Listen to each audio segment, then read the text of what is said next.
Part 1లో ముని విక్రమార్కుడికి బంగారు కాసులు ఎందుకు ఇచ్చాడో చెప్పాడు కదా.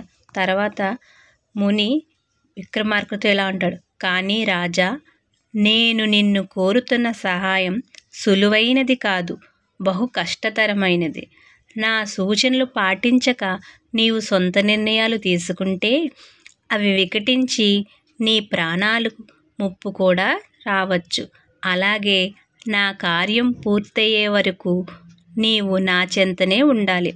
బాగా ఆలోచించి నీ సమ్మతిని తెలియజేయము. విక్రమార్క, ఒకటి మాత్రం నిజం, నేను తలపెట్టిన మహాకార్యానికి వీరుడు, ధీరుడు, ప్రజ్ఞావంతుడు అయిన నీవు మాత్రమే సహకరించగలవు.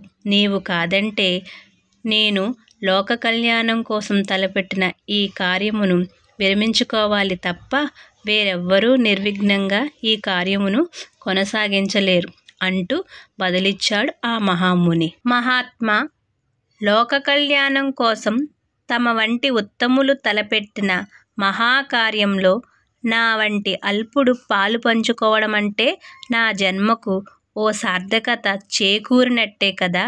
ఈ విషయం మీరు నన్ను చూసి వచ్చిన తొలినాడే చెప్పినా నేను మీ వెంట రావడానికి సిద్ధం అని చెప్పేవాడిని.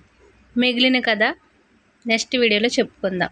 నా వీడియో మీకు నచ్చినట్టయితే లైక్ చేయండి, షేర్ చేయండి, సబ్స్క్రైబ్ చేసుకోండి. Thank you.